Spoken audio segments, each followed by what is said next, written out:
Welcome to the Lightning Round, brought to you by Moviga. I'm Lee with your weekly source for all things movies, video games, and more. Now grab your ponchos and let's catch up on this week's news.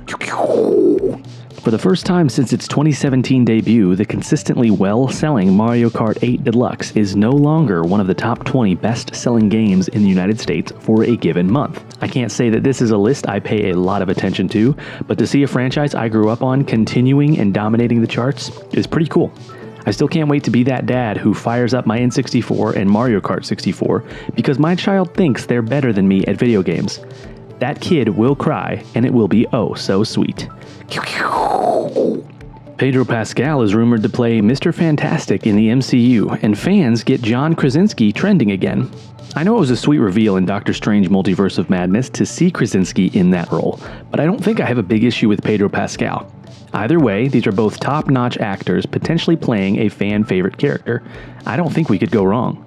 But if we do get Pedro, and he doesn't get zapped in space and consequently wake up in the hospital and say, "Oh my god, where am I? Why am I in a bed? I don't get anything that's going on right now," I'm going to be the most disappointed. Kang Dynasty director steps away as Marvel seems to distance themselves from Jonathan Majors. This is very unfortunate news. While I can't say I think Marvel's track record has been stellar, with every other release being 50-50, Jonathan Majors and the Kang storyline has been probably my favorite part of the recent stuff.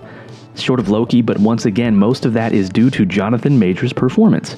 I sure hope that Feige can get a grip on all of this stuff, because if we want stellar products similar to the first 10 years of movies and interwoven storylines, we're going to have to play the long con and stick with some semblance of a plan.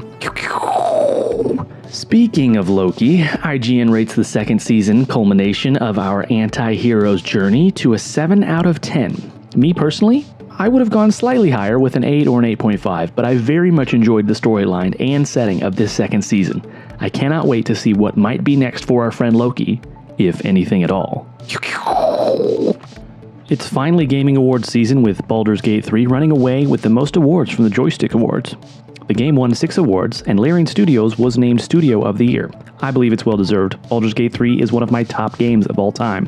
A complete game at launch, a studio that has a strong passion for its game, and they're still working to bring it to all those Xboxers left behind at launch. I would say this is going to be a recurring theme for the upcoming Video Game Awards, but I guess we'll see. What do you think? Well, it looks like the storm has passed. Be sure to check out the Moviga podcast on Spotify, Apple Podcast, or anywhere you listen to that sort of thing, where we're talking all things movies, video games, and more. I'm Lee, and thanks for joining me this week for The Lightning Round.